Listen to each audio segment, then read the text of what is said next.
As Vice Chairperson of the Animal Shelter Advisory Committee, I hereby call this meeting to order at 12 p.m. At this time, the committee welcomes any public comment. Issues or items that are not on the agenda may be raised by the public at this time. Citizens should speak from the podium, address all comments to the dais, begin by stating their name and address of single-member district number, and limit remarks to less than 3 minutes. Do we have anybody signed up for public comment, Angela? Just one, but she's going to do it during numbers. It's Jenny.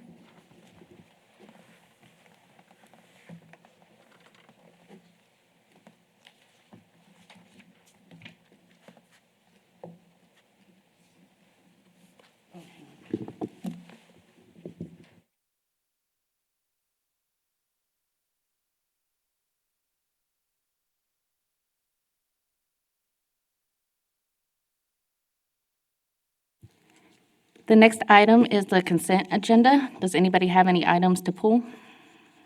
Penny Roberts speaking. I would like your mic, please. I'm sorry, I thought it did. There we go. Penny Roberts speaking. I would like the consideration of the monthly shelter performance for October, November, and December pulled off the consent agenda so that we can look at those more in depth, please.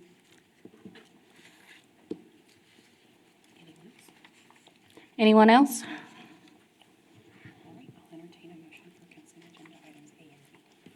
Okay, I will entertain a motion to approve the consent agenda items A and C.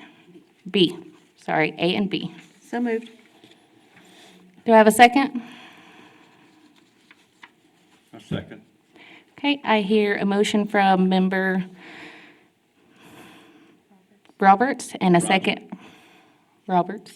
Oh, Judge Oh, Roberts. I'm Judge sorry. Roberts. And a second from member Horton.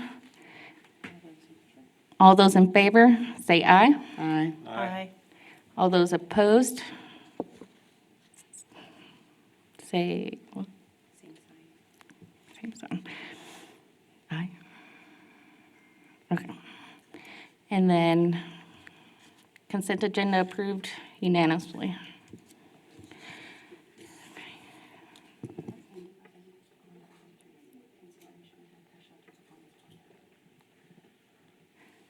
Moving on to item 3, considering consent agenda for the month of October.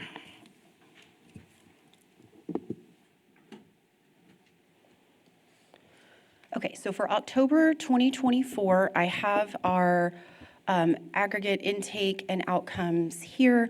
Our live release rate for the month was 79%, so a tough month there. We had 214 animals come in, that's all species. 98 were adopted or rescue transferred. 40 were redeemed by their owner. We had 13 wildlife releases, just a slow month for wildlife as the weather turns to colder months. We had 40 animals deceased, and I do have more information on that shortly. We ended the month with 308 animals left in custody, again, all species, for a live release rate of 79%. Of the 40 animals that were either died in custody or euthanized, 13 were cats, 20 were dogs, and 7 were other species. We had some sick wildlife for the month of October. And of those 40 animals deceased, another way to break that down, we had 18 that were sick or injured beyond treatment, and 22 were reactive dogs that we didn't have further resources for, like a responsible owner to take custody. Animal services officers worked almost 600 cases. Almost 350 were a stray response, so a call for an animal at large. We had 76 such cases that were either enforcement or rechecks of prior enforcement. We had 87 wildlife relocations and response there, and 44 bite investigations.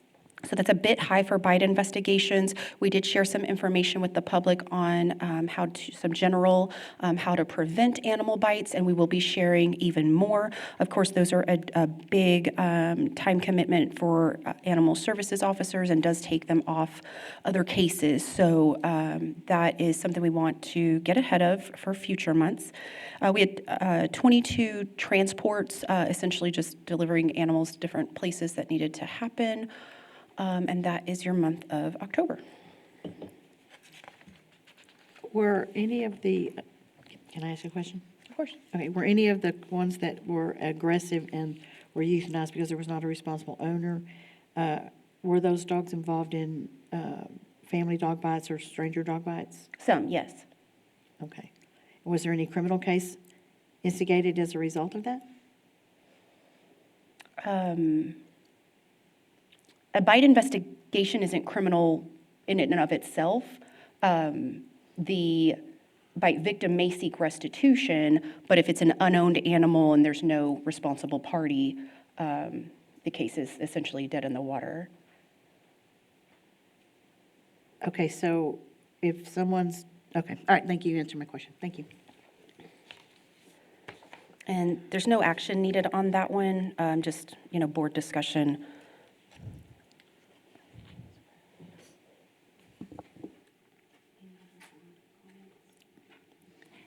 Any other board comments? I have a question about transfers. Is there, and it's sort of it's a little bit off the cuff, but when we make a transfer to a rescue service or we adopt a dog out, do we have any, what's our percentage of returns, if any? I mean, do we get them back sometimes? Sure, and that is part of our contracted service with Concho Valley Paws, so I don't know that I have that current information or, but we can certainly get it to the group. Okay, I was just curious so do we offer this, can anyone come to the shelter or any other rescue group come to the shelter and adopt an animal without going through PAWS? No, it's part of our contract with Paws. Okay, thank you.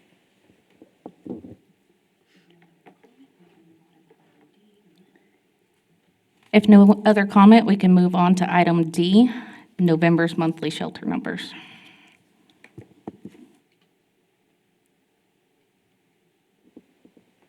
So in November, we we have a bit less activity in the colder months as animals kind of settle down and we have less calls for service. So the intake for November was down. We were down to about 147 new arrivals.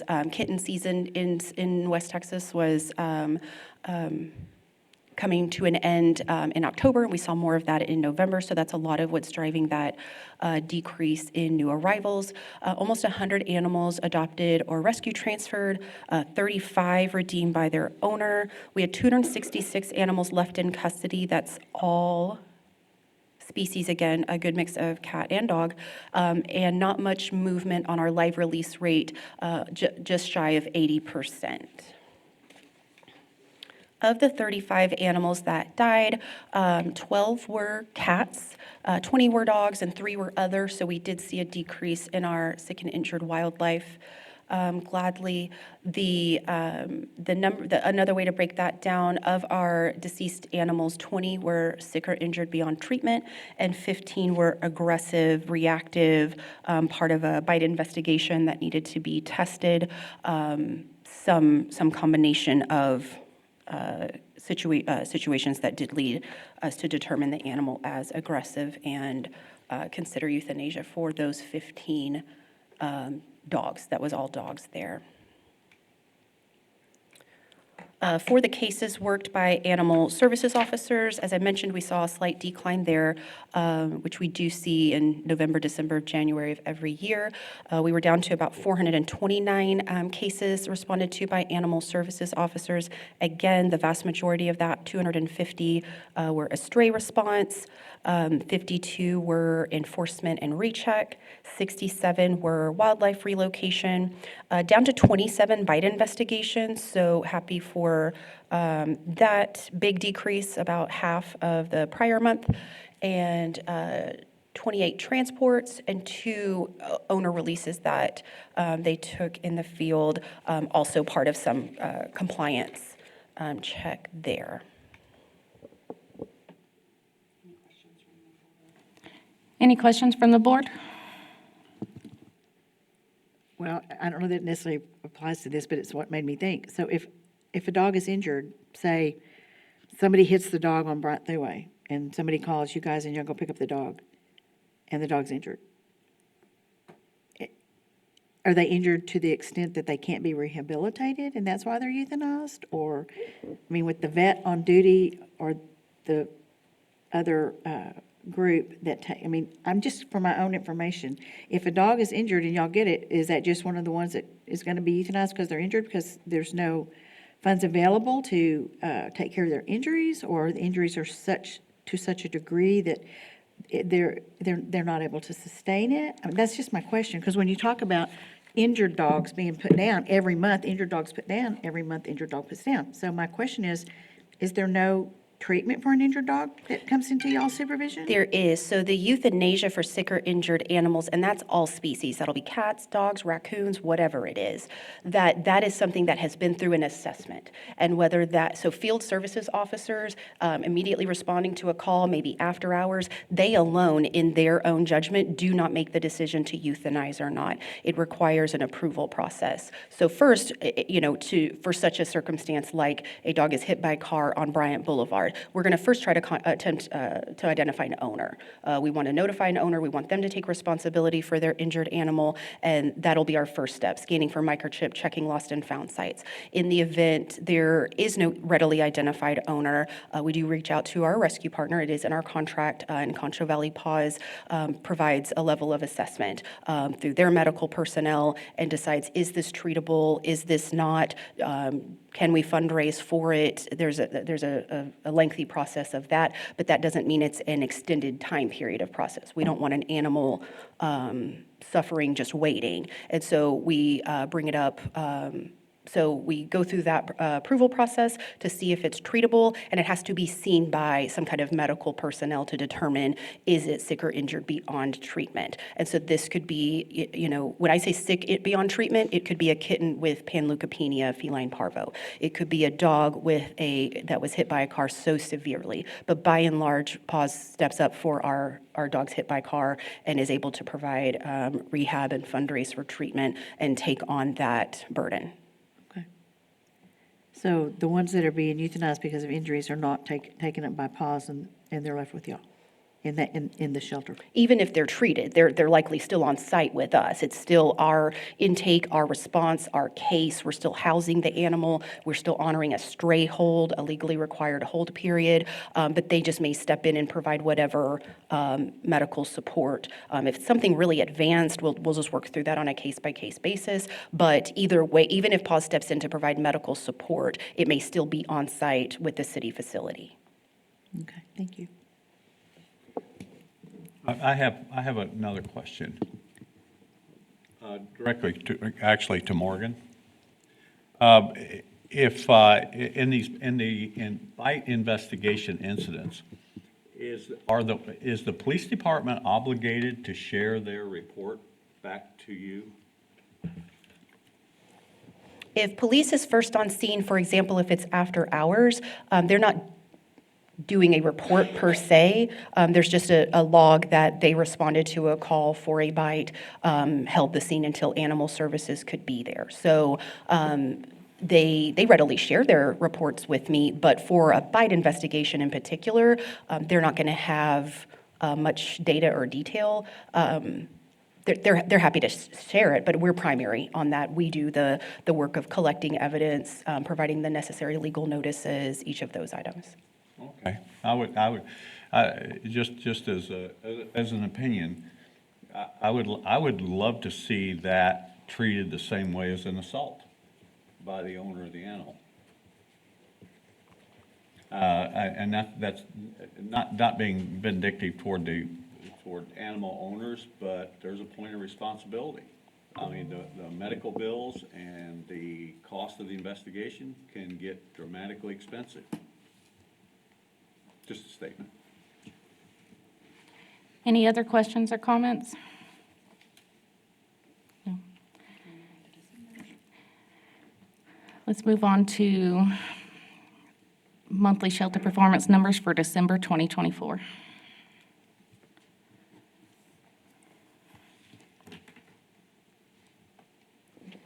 Can someone just walk down the main hallway? I'm sorry. Wasn't a good month. Thank you, Kathleen. Very dark. Their motion sensor, and y'all have been I thought we were delightfully getting a movie. attentive. I was like, oh. Thanks, Lorelei. And there's light. Yeah.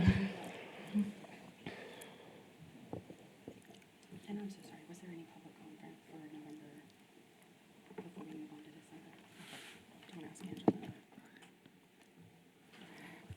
Was there any public comment for November before we move on to December, Angela? No. Thank you. Okay, now we're moving on to performance for December 2024. Thank y'all. Okay, so further decrease in our intake, again, just naturally year over year, we see this. We were down to 159 animals coming in, 102 left by adoption or rescue transfer, 37 were redeemed by their owner, 5 were wildlife released, 23 were deceased, 275 animals left in custody, and we did see a dramatic increase to our live release rate. That math worked out to just over 86%, so moving in the right direction there. Of the 23 animals that died, again, as the winter weather, we did not see as much activity from wildlife, so zero of any other species. We had 4 cats that died or were euthanized and 19 dogs.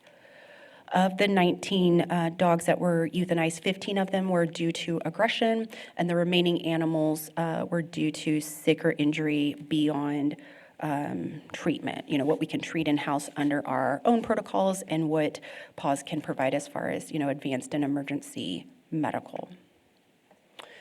With the December activity, we had 370 field services cases, so animal services officers' response.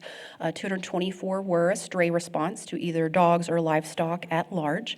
We had 47 enforcement and recheck, 49 wildlife relocations, 28 bite investigations, so about static with November, and 20 transports and 2 owner releases in the field from animals coming in as part of an investigation. Do we have any questions from the board? No, Do we have any questions from the board? no, thank you.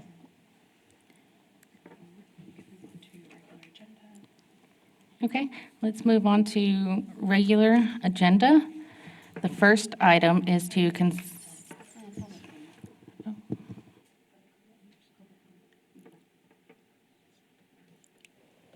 Sorry, Angela, do we have any public comment? Yes, Jenny Wilson. Thank you. It's a good thing she loves me. Good afternoon, I'm Jenny Wilson with Concho Valley PAWS. And I just wanted to take this opportunity to kind of give you all some information on our programs and some of the outcomes the live outcomes that we've had. Because Morgan's numbers reflect what's happening at the shelter, but I wanted you to have the information of what we've done at Concho Valley PAWS for 2024. So we had over 497 pet owners referred over to us for program support. We call that our intake diversion programs. Those were owners that were looking to surrender their pet to the shelter, but they were referred to us for program assistance. So we have our Second Chance program, which is a rehoming program, our Mommy and Me, which is a rehoming program. And those are people that were referred over to us for those conversations.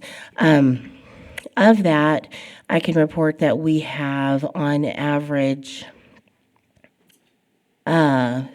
monthly 36 animals enrolled in Second Chance, and on average about 12 puppies a month enrolled in the Mommy and Me program. So we're still looking to grow those programs and to encourage people to participate in those, but that prevents those pets from entering the shelter ever, and we're able to ensure, especially in the Mommy and Me, we fix the mom dog, which in most cases is an owned pet. So we're returning that owned pet to the owner all fixed so that we don't repeat the cycle. And then we ensure that each of the puppies is fixed before the puppies are placed in their new homes. So we've kind of closed out that cycle for that mom and her offspring. So I wanted you to know about those programs. As far as the number of animals that we transfer into our facility, our Stephen Dog Dorms, from the shelter, we transferred 1,354 dogs last year from the city shelter into our facility. We did 1,691 adoptions, and unfortunately, our transports that we transport outside of the city of San Angelo, whether it's a state transport, an international transport to Canada, we're seeing those numbers kind of decrease because there is a population explosion that is kind of nationwide. But we did transport out about 258 dogs in 2024. I miss the days when that number was in the thousands, and I hope we get back there again. But again, I think the whole country is kind of feeling the pain of some population growth.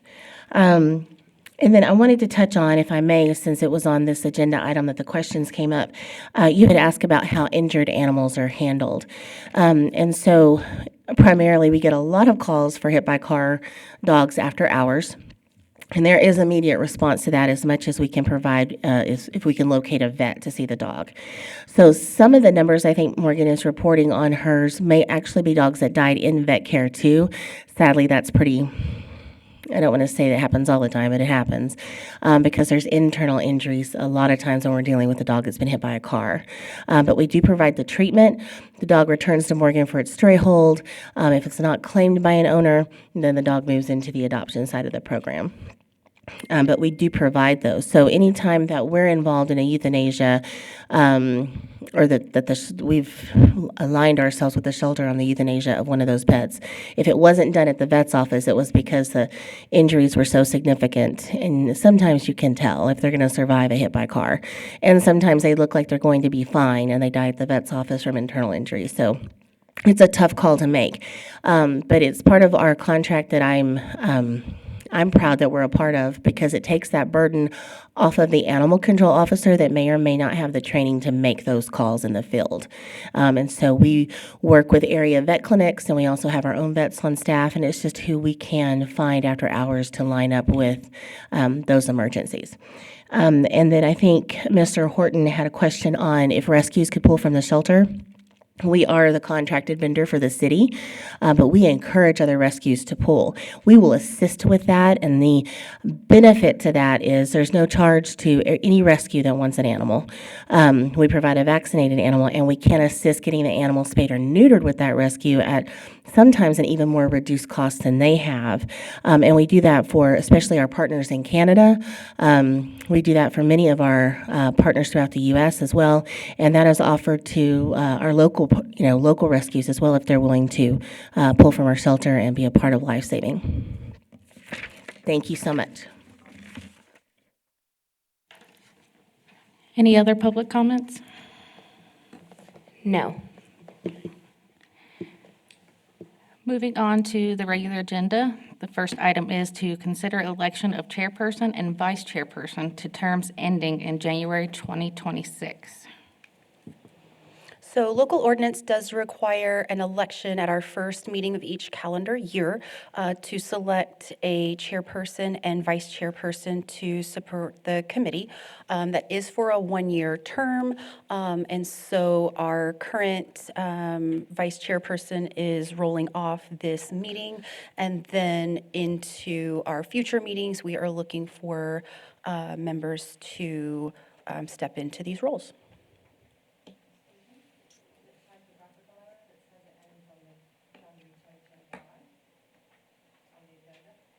Oh, I'm sorry. For a chairperson and vice chairperson to terms ending January 2026. Sorry about that.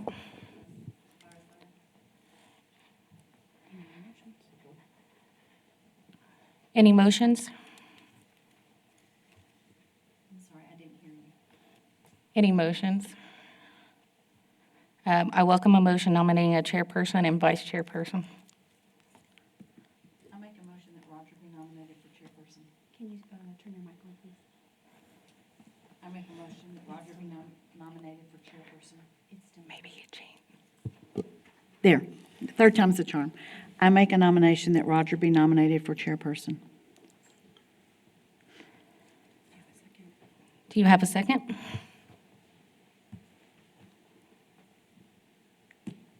Okay. I second that notion. All in favor, say aye. Aye. Aye. All opposed? Say aye. Okay. Okay, so for vice chairman, I would like to nominate Excuse me. Chrysanthemum Coe. If I may, since Mr. Horton has just been announced as Mr. Chairman, and if you wanted to accept, do you want to accept, Mr. Horton? Yes. Thank you, Mr. Chairman, now. And so Mr. Chairman may now conduct the rest of the meeting as well as conduct the election for vice chair. Thank you. Thank you, Kathleen. Thank you.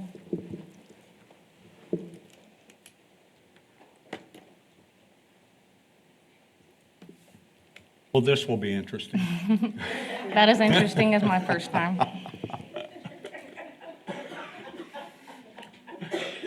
Would you like to, Jen, would you like to trade seats so I can sit next to Morgan and she can nudge me through this? Oh, you sure can.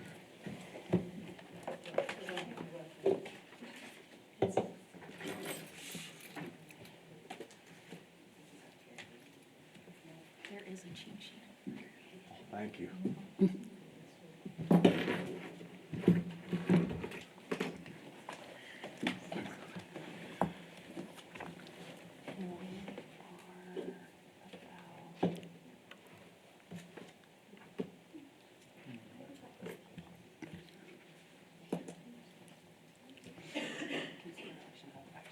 All right, good. Okay.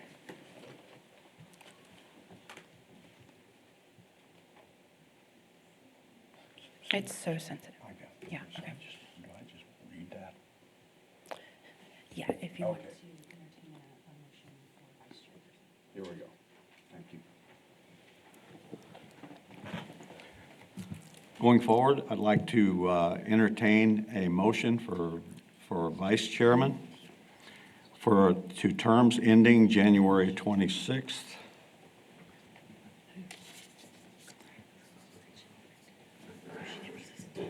Do we have any nominations? I'll self-nominate for vice chair. I will second that. And I'm sorry, I didn't hear. Who were you nominating? Herself. Okay, thank you. And any, are we ready to vote for that? All in favor? Aye. Aye. Aye.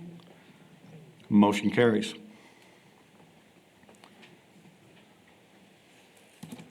Bear with me, folks, I'm reading this.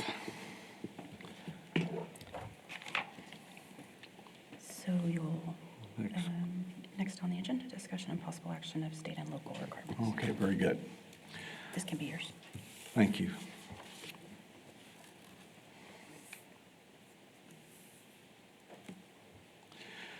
Item B of the regular agenda, discussion, pardon me, discussion and possible action on state and local requirements for the animal shelter. Presentation made by Neighborhood and Family Services Interim Director Morgan Chenoweth.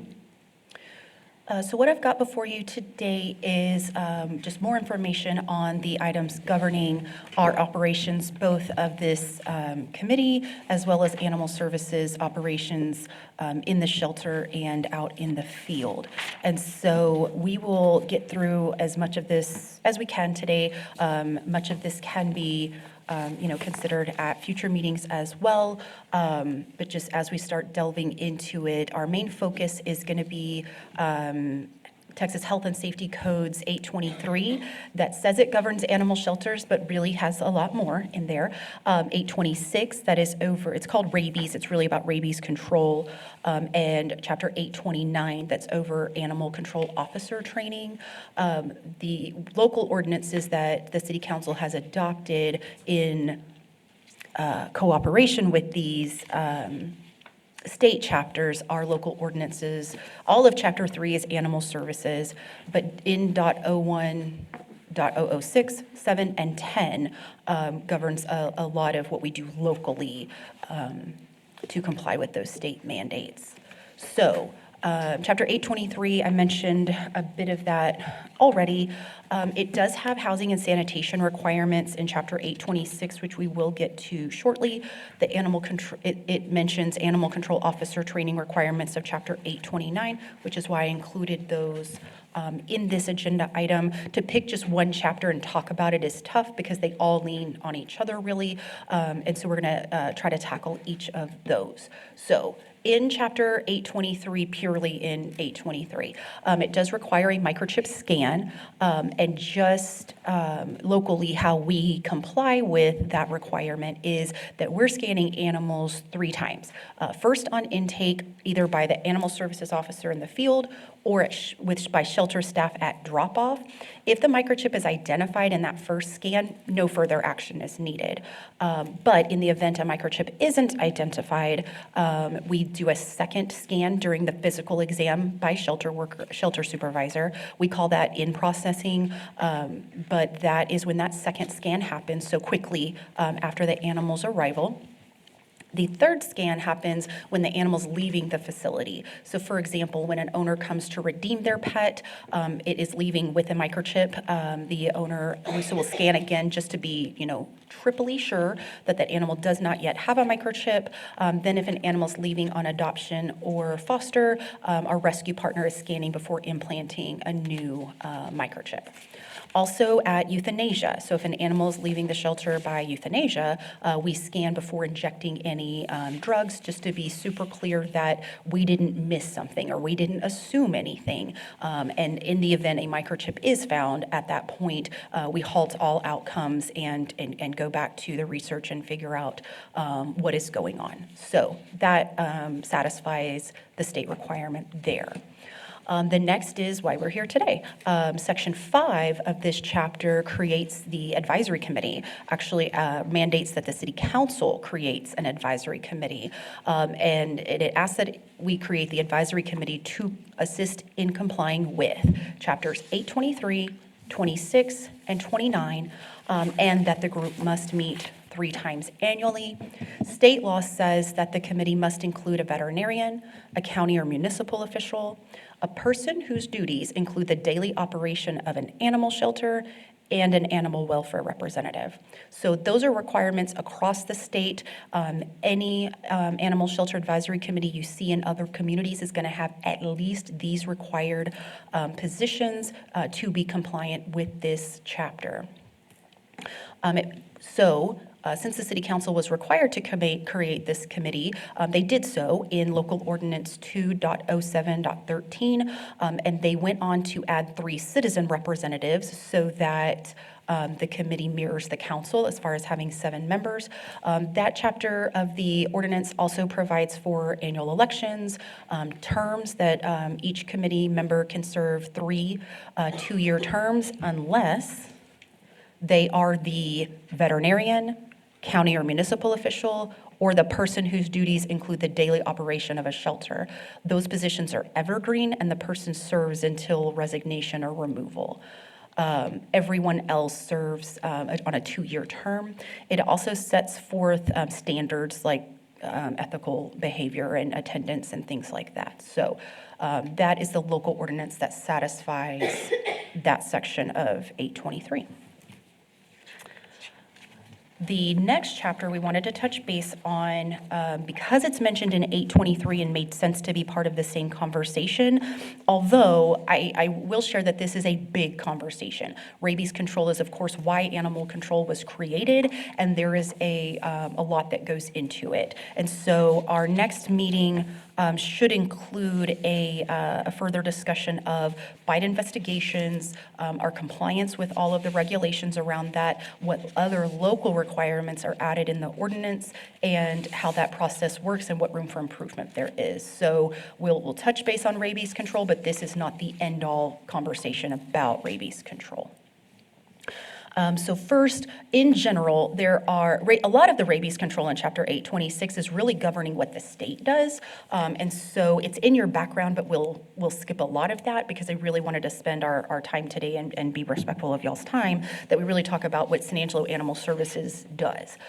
So we defer to the state when it comes to any kind of rabies control program, declaring any kind of epizootic zones, and supporting victims of non-negative specimens, which I'll speak to briefly, but that's really just to say that if we have a biological specimen that is submitted and isn't negative, it's either positive for rabies, the test was inconclusive, then we would connect that with the state for that personnel to make sure that the bite victim is getting the care that they need. So we'll have more information on that shortly, but that's kind of what that means. Section 17 of this chapter designates a local rabies control authority. It says each county shall designate a control authority. And so from the city side, the council has adopted ordinance 3.01.006, designating me specifically to be the local rabies control authority. And so the state's provides that can be a health officer, an animal control officer, a peace officer, or other personnel deemed appropriate. And so I kind of fall in that last category. And so when the city ordinance actually says it's the shelter director that shall be LRCA, which is not really a job title we have anymore. And so for my appointment specifically, we took it to the city council in a resolution to just be super clear that we're compliant on that. But after being assigned LRCA under that section of the code, I also further went on to get my animal control officer certification, and I do maintain that just so there's that additional level of expertise and information to speak to the legislation there.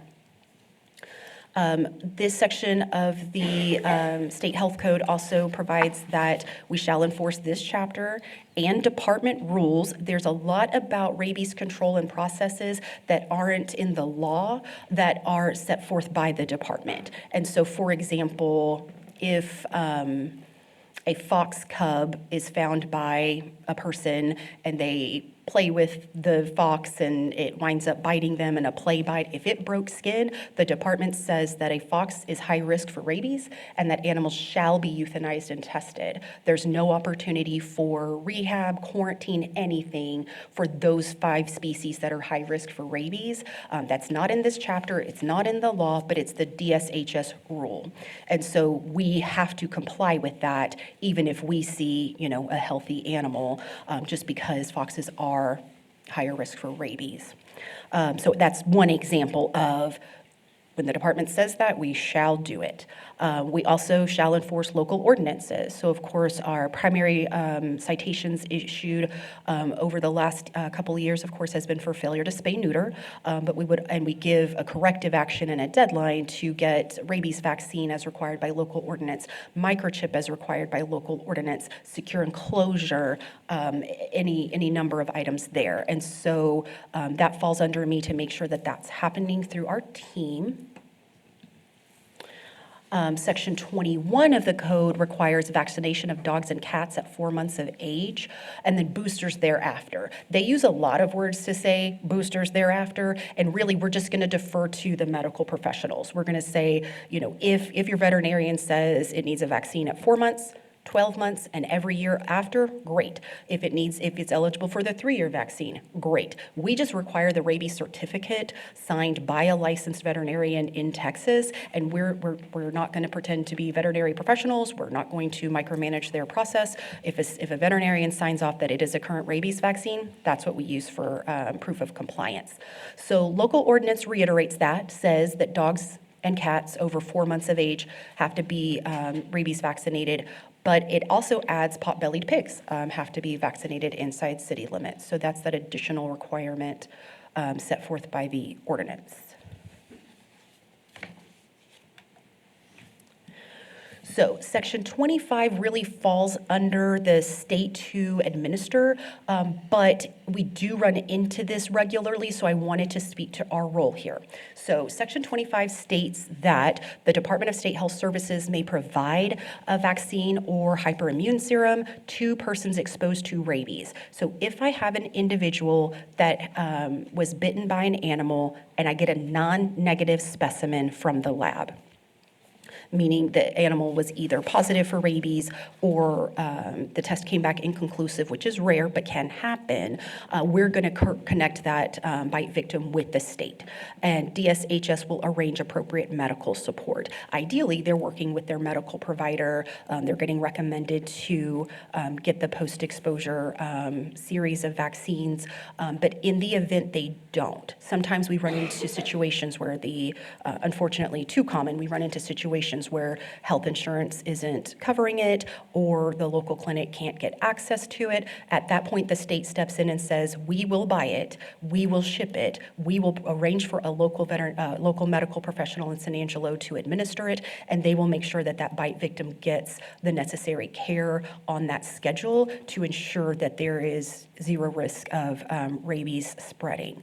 And DSHS can go back and, backfill that insurance or that individual, but in the moment where time is of the essence, they just step in and make sure that appropriate medical support is provided, regardless of, who's responsible for that.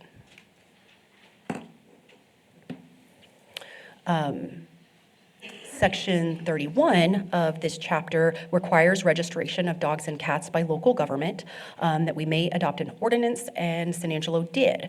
In 2014, we adopted an ordinance requiring registration by microchip. That does not have to be the city's microchip, but it is a $13 implant fee and no annual fee, so that is offered at a low cost to help improve compliance with that requirement.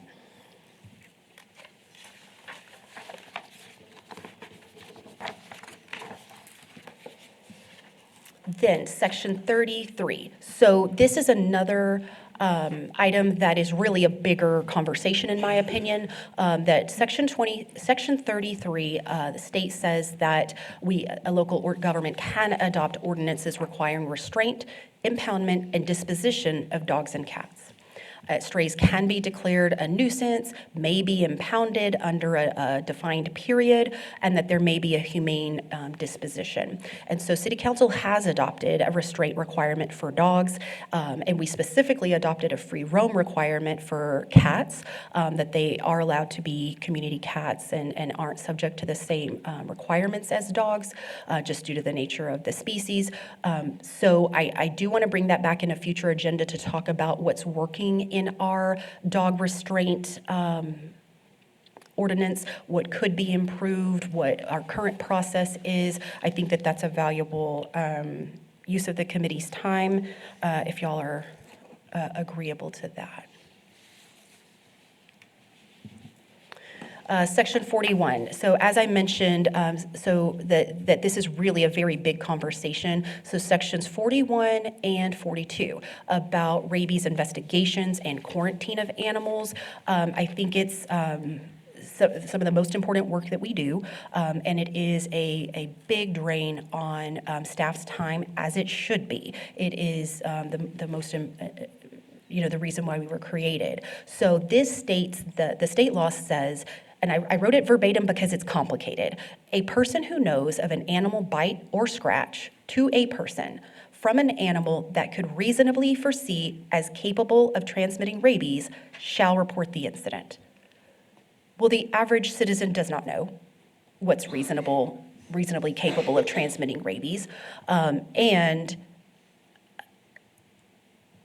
it gets really complicated really quickly. And so we just ask that folks report all bites and scratches, and we'll go from there. One of the things that we want to bring up in a future agenda item, for example, is local ordinance actually adds, so state law says we shall investigate every report of an animal biting a person or scratching a person. But local ordinance also says that animal services shall investigate every case of an animal biting or scratching another animal. So internally, we have made a policy that it's mammal to mammal. If we're investigating rabies, fowl chickens can't get rabies, can't have rabies. So if your dog attacks my chickens, that's not a report of rabies. We'll still go out and assess. We'll still go out and provide for that corrective action. The owner of chickens, of course, can seek some kind of restitution, anything like that. But it's not a rabies requirement. And so there really needs to be an update in our local ordinance to reference mammals. And is that the best use of our time? We want to respond to bite dogs and bite investigations, but if my dog and your dog are fighting, the risk of them having rabies is quite low. And so that we still want to go out and talk about enforcement. We want to talk about secure enclosure.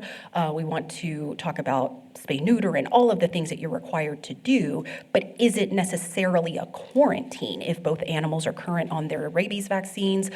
Is that the best use of city resources while still keeping the public health?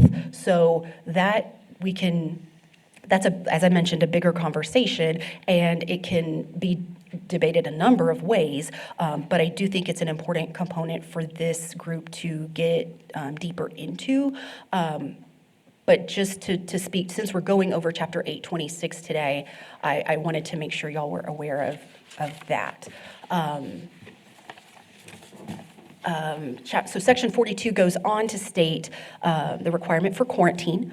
It states that you shall quarantine or test in accordance with department rules. So as I mentioned, certain species of animals shall be euthanized and tested. There's no other way to test for rabies. The animal has to be euthanized.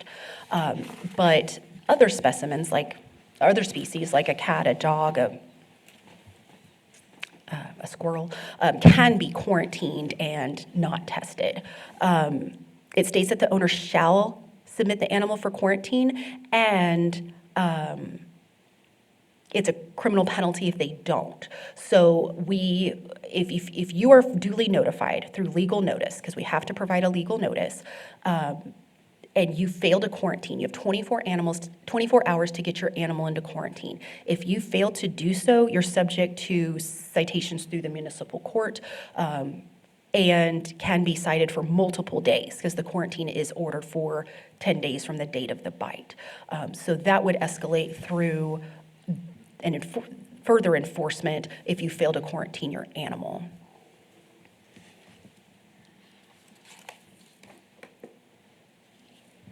So as an animal leaves quarantine, it states that if a veterinarian determines that an animal does not show clinical signs, the LRCA, me, the local rabies control authority, shall release the animal to the owner if the owner has an unexpired rabies certificate or is vaccinated against rabies.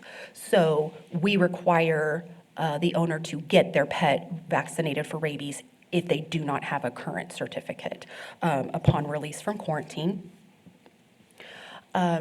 If a veterinarian determines signs of rabies, and we would determine that at, sometime during the animal's 10-day quarantine, that can happen on day 1, it can happen on day 9, but at any point during that quarantine, if the animal starts to show signs of rabies and those early signs of rabies, we shall euthanize the animal and test it.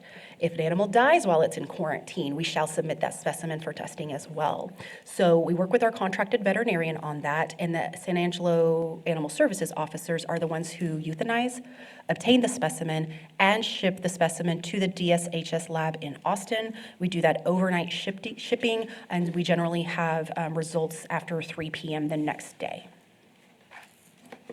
because time is of the essence with these investigations.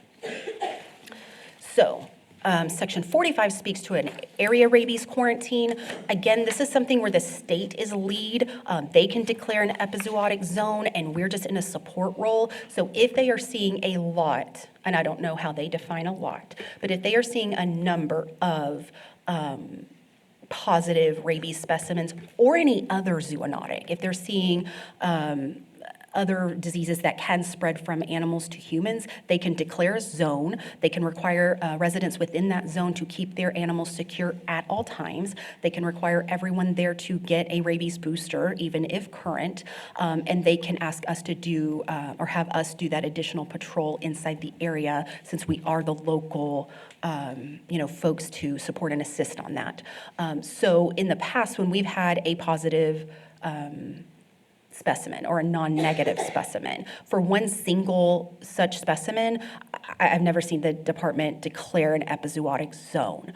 We did have a household just outside city limits that had a number of animals, dozens of animals, and they did have, I think, 6 positive rabies specimens. And so they didn't formally declare an epizootic zone because it was isolated to that one residence, but they did lean on us for a bit of support on assisting that property owner to get it under control, to make sure it didn't spread, decrease the spread to other animals, and did not spread to people, to support on any euthanasia and testing coming off that property.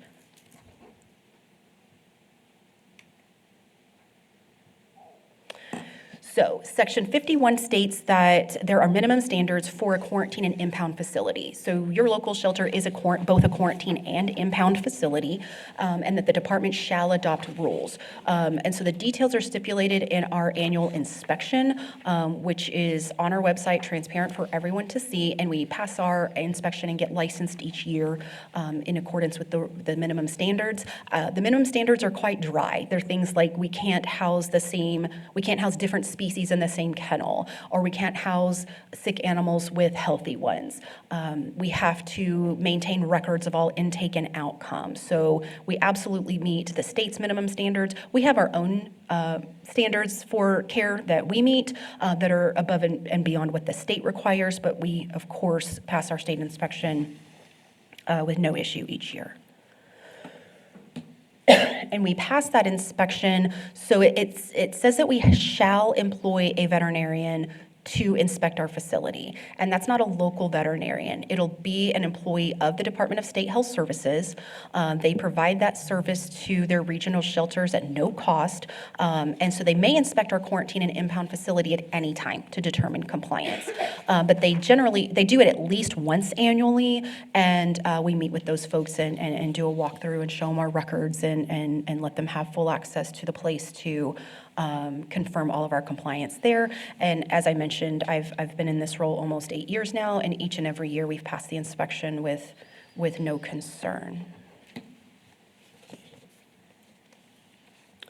So that wraps up Chapter 826 about rabies control. We get into the last code that is referenced in 823, that is Chapter 829 about animal control officer training. So as I mentioned, we're leaning on our field services folks to be the first line of defense for any zoonotic diseases, to be able to identify signs of rabies, to be able to isolate and quarantine, and to do that work of keeping the public health. And so because of that, they actually codify how these folks are certified and trained to do their job. So state requires that an animal control officer, locally we call them animal services officers because they do more than control, but they must complete a basic animal control course within 1 year of assuming the role. Does that mean the day they started? Does that mean the day they were sworn in? Does that mean the day they were riding by themselves and on the job training? We interpret that internally as the day they're sworn in, which is generally within a couple days of hire. So they also must obtain 30 hours of continuing education during each 3-year period. And so our ASOs generally certify within 3 months. As I mentioned, there are other staff that maintain a basic certification, like myself, like their supervisor, and we're getting that early on in their career. We get our basic certification from DSHS staff.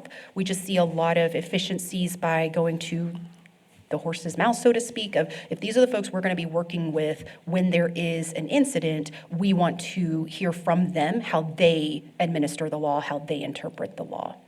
We also go to a local regional training, so our folks get to meet. So when I call Kelly and say, hey, I've got a non-negative specimen, their name is Jen Murphy and here's her phone number, she's the one that taught my folks at the basic certification, and she knows, okay, it was Animal Services Officer Wells, okay, I'll get with him. I know he's a tenured officer. We've worked with him several times. I remember him from training and continuing ed, and so there's just that extra level of expertise provided there. And it's much more affordable than the private trainings that are offered elsewhere. The continuing education includes in-person and online material. I have a bigger list in y'all's background, but of course, my folks can go to the local Rabies Control Authority continuing ed that I go to. I think it's a really helpful tool for them to have, even though they're not technically the LRCA, they're working under my authority. So that's still good for them to have. They can have online material from the ASPCA, FEMA. We go through FEMA's training specifically about animals. Even the defensive driving that our in-house folks offer, all of that is continuing education that's eligible to count towards their requirement here. So those are the codes, but as I mentioned, we'll be coming back with further conversation about bite investigations in quarantine and about impound and hold periods.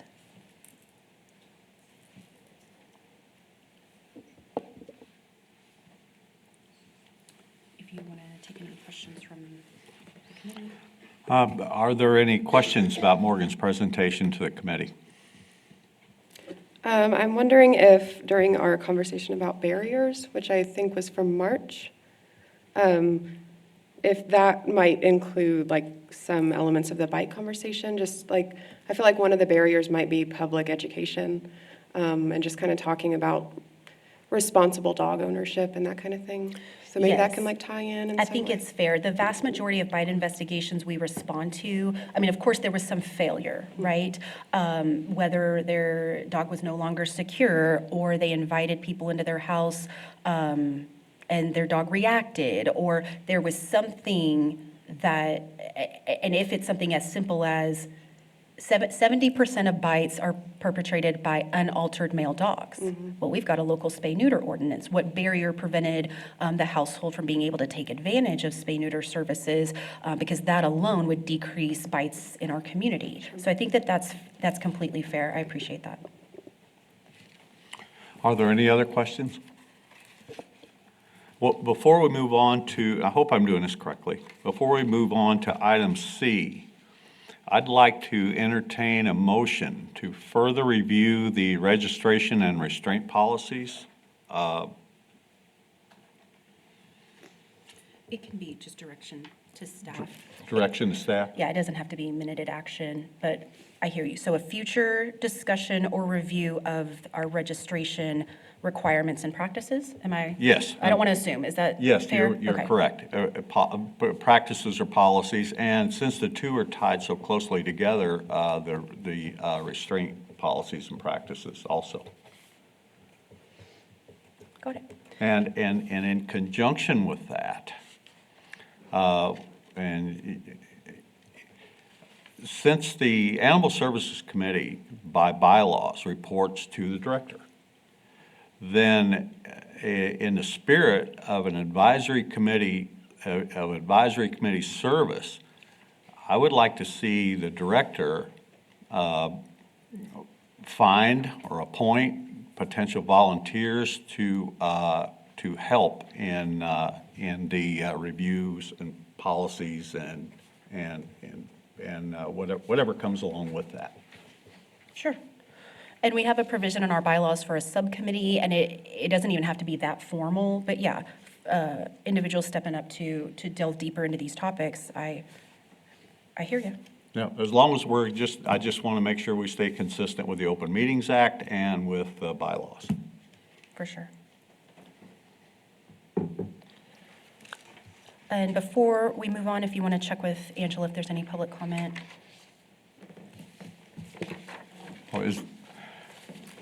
There's no public comment. Okay, good. We'll move on to item C. Morgan, it's you again.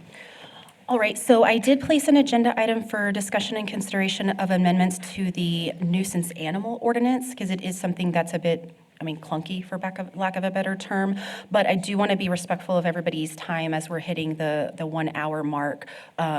This can be tabled to a future discussion if there are committee members that need to get back to their day. Are y'all agreeable to?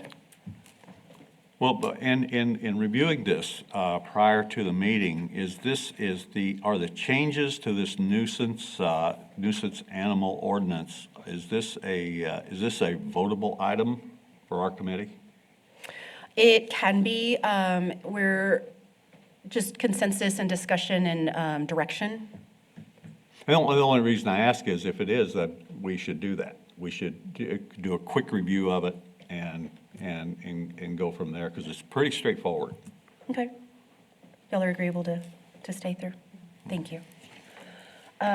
So and the process for amending this or any ordinance is, we wanted to get this committee's feedback on what they're also seeing is working for us or not. And if there's clear consensus today, we can proceed with a legal review with our attorneys and first and second readings at the city council level to amend the ordinance, or even when we're adding a new ordinance, that's the same process. So just a bit of the kind of the timeline where we're at is very early stages of discussion. So the current ordinance requires a citizen witness statement, any evidence the citizen has, and testimony in a hearing to the nuisance behavior.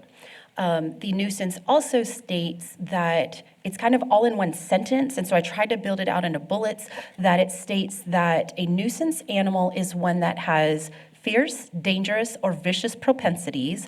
Those terms are not defined, and I might have a different definition than you would have, than Chrysanthemum would have, and so we'd like to build that out a bit better.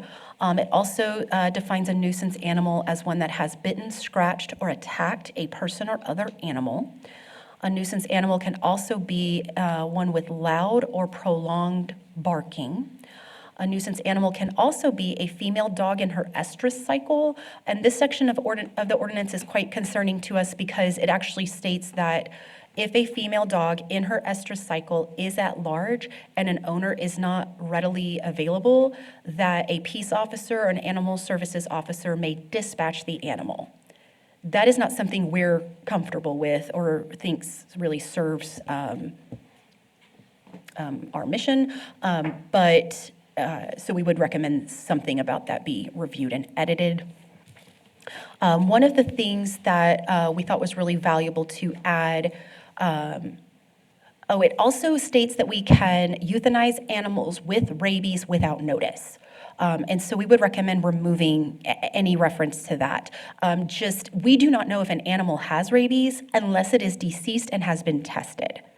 So it's really an unactionable part of the ordinance. We also, we recognize the threat to the public health. We recognize our role in serving the public health, but we believe there is always room for some kind of due notice for an animal that's escalating to needing to be tested for rabies. So It doesn't state that such an animal is a nuisance. It just states that we can euthanize it without notice, even if it's owned. And so I don't even know if this belongs in this section of the law, which is why we would recommend removing it here. We would also add, and we reviewed it, just staff internally, just to start this discussion. We reviewed other municipalities' ordinances. We reviewed IMLA's model ordinance, International Municipal Lawyers Association. Am I saying that right? IMLA? Something. A professional organization that writes ordinances for a living. And so we took kind of a combination of what we're seeing locally, what these other groups are doing, and what kind of the model is, from attorneys who look at this. So one thing we wanted to add was dogs or livestock that are at large 3 or more times in one single year, a rolling 12 months. Your dog may not be biting people. Your dog may not be barking. Your dog may not be all the things on the prior slide. But if it's at large more than 3 times in a year, it's a nuisance to me. It's a nuisance to the neighborhood. It's still creating a problem.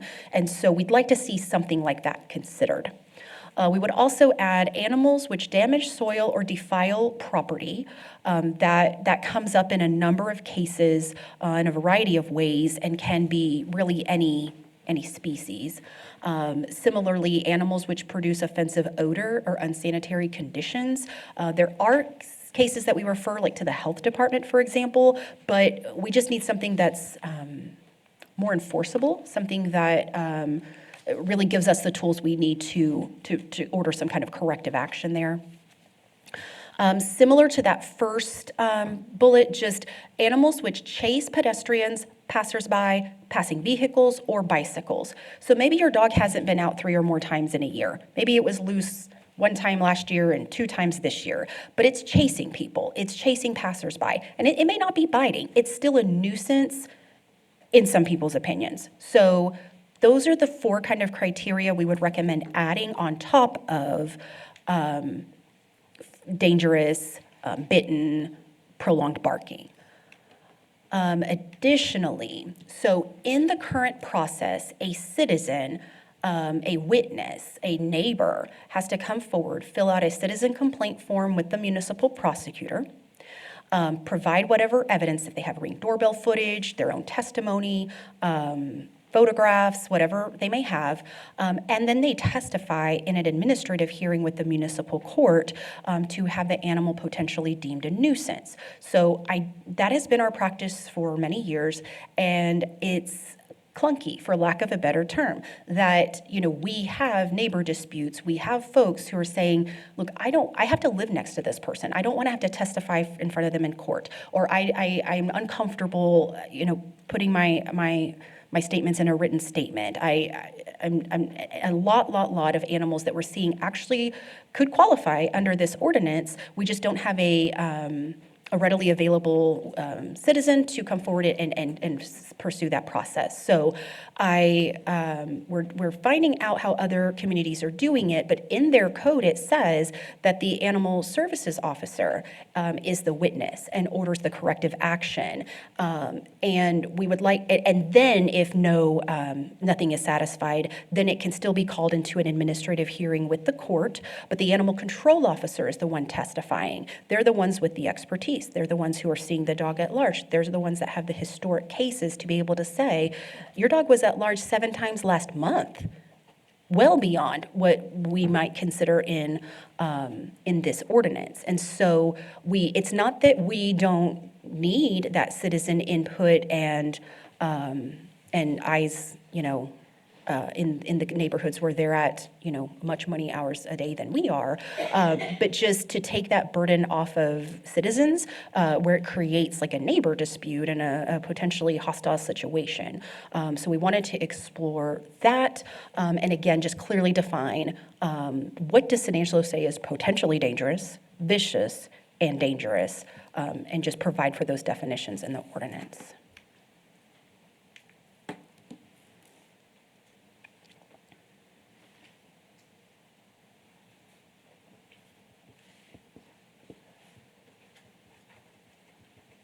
Any discussion or feedback from the group on that? I have a few thoughts. Firstly, I think the agreement to like always notify is super important. I don't think there should ever be a time when we're not notifying. I think that would be cruel and unusual in any case, unless, you absolutely had to. When it comes to the producing offensive odor or unsanitary conditions, I'm conflicted on that one.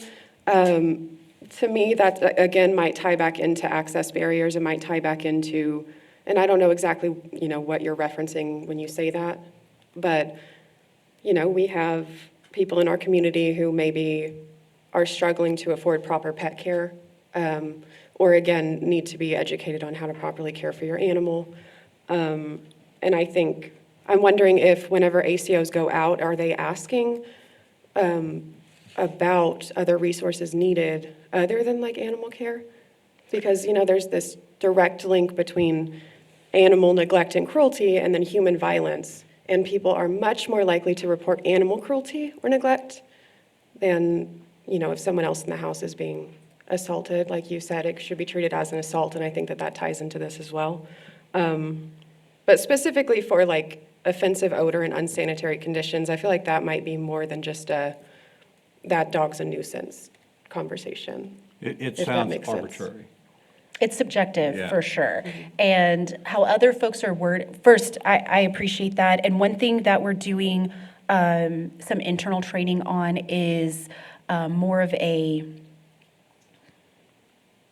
we need to have better relationships with the human services in town so that when we are at an address for an animal issue, we have readily available references to shelter services, food and security services, emergency repairs, or so many things that we're serving a lot of the same clients, but there's a lot of gap. And we want to have a better working relationship with our local agencies to have a better working knowledge of what is the menu of services that all of us offer. So when we're looking at a household, we can make sure they get whatever's available in our community, but also a heightened awareness of what else to look for. Yeah. For other concerns in the household. So I hear you, and it's important to us. I'll admit, we get a lot of calls like this. The animals soiling or defiling property, animals creating an offensive odor, and it is very subjective. The way other agencies are defining this is saying odors which would be offensive to a reasonable person. And there are things written in the penal code that say like a reasonableness test, but it does leave a lot of room for interpretation. That one ASO, even people in the same organization, and another ASO could have a very different interpretation of that. And the ones that I see that are the biggest concern are also a code compliance, potentially hoarding situation, are also a health concern with the health department to do a referral. And so perhaps it's not the animal that's nuisance per se, it's a household in crisis for, mental health support, resources, financial, all of the things that go into that. So I could absolutely see striking the offensive odor and the soiling of property, and really just speaking to animals which damage. A lot of what one frequent call that we get is, I share a fence with my neighbor and the dog's destroying it. Their dog is breaking through. I've made these repairs, I've done these things. Ordinarily, when you have a shared fence line, you're sharing the cost of repair, replacement, whatever. And they're like, I'm bearing all the burden of something their animal's doing. And in this case, it's something that could be considered for a nuisance. So maybe we leave in damage, but take out the things that are subjective. I think that Yeah. makes a lot of sense. To me, that makes sense. I appreciate you hearing me out. And I know that this can be like a future conversation a little further, but I'm wondering if you would be open to maybe if I started putting together a list, like a packet, a resource list for your ACOs to potentially, and we can go over it together or even with them, and talk about those resources that are in the community. the direct correlation between, a person who's experiencing trauma and neglecting themselves, their children potentially, and, their fur children, and just how that all kind of ties in together and could lead to some of this nuisance, I guess. And one thing we have scheduled for our staff development, our organization-wide, our whole animal services staff goes off-site one whole day to just go into staff development, is we have a training that is on trauma-informed care and how that plays out in our most frequent calls. But what I found most interesting about that was how trauma-informed care speaks to being able to de-escalate conflict and build rapport. That, we're called the Animal Services Division, but we exist to serve people. We didn't create rabies control because we loved a cat. We created rabies control because people can't get rabies in our country. It just can't happen. And so that's a really important component of some upcoming training we're doing organization-wide. But I think having those additional resources and knowledge for ASOs, the specific folks in the field, I think would be really valuable. Okay, thank you.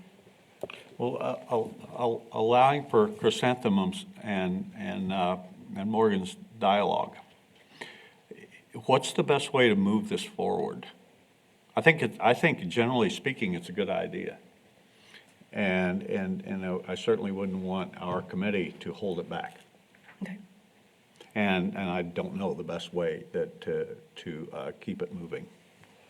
If we have general consensus from the group to proceed as discussed today, our next steps would be to convey all of this to city attorney for review and drafting an ordinance. Is that with or without the odor and all that? We would look to the majority of the committee for consensus, but I think Chrysanthemum and I are happy to consider removing that. If the rest of the group is supportive as well, then that's how we'll proceed. I definitely would be supportive of that. Okay. I agree. I will be supportive of removing that. Got it. Do we need a motion for that? If I may first receive clarification, if you are directing city staff, specifically the city attorney's office, to review this particular part of the City of San Angelo's animal ordinance in regards to nuisance, if you are reviewing for implementation or review for further discussion and review from our city attorney's office to ensure that we are complying with what we believe might be legally enforceable. Would implementation have to come through city council? It would. It can also come So- back here. So if we work on a document, and Kathleen, help, I hope I'm clarifying and not making it more complicated, so I'm sorry, keep me on track. I think if staff goes off this conversation, off mic, adjourns this meeting to go and work on a document that we find to be legally holds water, I'm sorry, and appropriate and meet standards and enforceable, then it can come back to this group for review before being introduced to the city council. That is that fair? That the attorneys may find that what we think is a good idea is not the best legal way to proceed, and we would of course defer to that. We trust that judgment. But if it's considerably different than what we talked about today, or just in general, if we want to bring back the document, the ordinance, once it's ready to go to this group to say, we got your feedback, this is what we've drafted, this is what we're recommending move forward, that can be a step in the process. Does that provide clarification? Yes, I believe that the opportunity for the city attorney's office to review would assist in, for instance, if you wanted clarification in the definition of some of the words, that would allow us the opportunity to maybe present some of the definitions that you are looking for. Without that, I do not see where there were proposed definitions that you were looking to change. So that might allow us the opportunity to review that. For instance, what is dangerous dog? I believe that the Health and Safety Code has already had a definition of what is a dangerous dog. And so I think that without the specific identification of what a dangerous dog is in the city code of ordinance, we refer to the health and safety code, what is considered a dangerous dog. And so that might allow us the opportunity to further the additional definitions that you are seeking. Thank you. So in order to progress that, then do we need a motion from the committee to authorize that? Or We can, or a we general can't? consensus to General staff consensus to move is forward? satisfactory as well. Basically table it until you're done? Thank you, Mr. Chairman, for the opportunity to allow clarification. And that was what I was seeking, was clarification on whether or not your motion is to move forward with this ordinance changes at this time, or if you would like to entertain a motion to allow city staff, specifically the city attorney's office, to review and maybe bring forward by way of our city department or the city attorney's office, a representative from either one, to bring forward what we might be an appropriate draft that you all are considering. Then in that spirit, I would seek a motion to progress this to the city attorney's office for review. Thank you, Mr. Chairman. That will be noted, and we might also consult with the other city departments, particularly with Animal Services, and have a discussion on that and maybe bring something back to you all. Do I hear a second for that? I make the motion. Okay. He made a motion. We already have a motion? There's a motion on the floor. He's looking for a second. Are we amending the motion to include, or, No, we're basically sending it back to the city attorney's office for clarification of basically item 3. all right, then I will second the motion to send this proposed animal ordinance back to the city attorney's office for clarification of terms and review. Is that correct? Was that what the motion was? Okay, I second it. Works for me. Well, I just want to be clear what we're sending it over there for. Well, So they know I what, think- they know I what we're think- asking them to do. To Chrysanthemum's point, item 3 reads, "Animals which produce offensive odor or unsanitary conditions." I could see one neighbor calling animal control over a nuisance animal ordinance issue when the dog has simply gone into their yard. I can too. Yeah, and so, and to Chrysanthemum's point, there are other folks out there who maybe have even mental health issues, for example, or they have financial crisis or something going on that's temporary in nature, and the items defined in item 3 would simply be a temporary situation or something that's rectifiable. And in the spirit of that, I actually don't see anywhere in the nuisance animal ordinance where it demands euthanasia, correct? Correct. It's possible. There would be a due process before any of that would Exactly. be considered. Yeah, so that's what the item 3 just has so much subjectivity to it. It's a lot of opinion can be in that. So to kind of repeat, my motion is that we send the nuisance animal ordinance revisions back to the city attorney's office for review and clarification based on the comments that we brought forward at the committee meeting. Yes, I believe I that's the second that. motion on the table. Yeah. Okay, all in favor? Aye. Aye. Motion carries. And that concludes I believe that concludes our regular agenda items. Do we have any follow-up administrative issues to announce?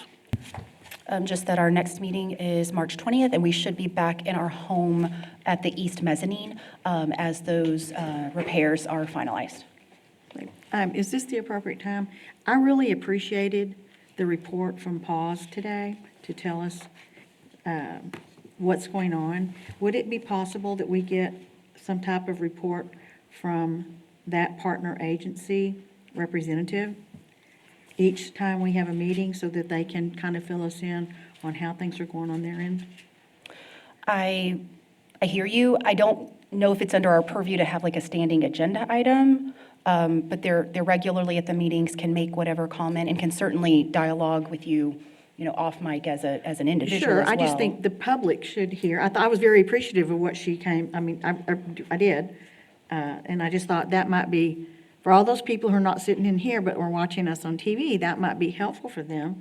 And it doesn't have to be a standing order, but I just think it's a good idea, and it doesn't have to be long. It can be short, and this is what we've done, this is how we're doing it, this is our positives, this, we're having XYZ adoptions, or we're doing a fundraiser or whatever. I just think that would be helpful to people who maybe couldn't be here in person but would like to know what's going on. And since they are a contract agency with the city and they have a representative that's on this board at all times, I just think it would be very helpful and nice if we could have a report from them. Jen, does that interest you? Yes. Give you more work. Well, I mean, the work's already there, it's just reports printing, but I think she has all the intentions of doing that on a more regular basis. Okay, I think it was helpful for me, and I just think it would be helpful for other people, so. Yeah, it was, we had planned to do it a few times last year, and it just fell at bad times, and then, yeah, I believe she completely is on board with doing it. Okay. If not every meeting, every other meeting, whatever. Okay, that was my suggestion for future. If there's any other comments or questions or recommendations, I would call for a motion to adjourn. So moved. All in favor? I need Aye. a second. Thank you. I should- still I got it.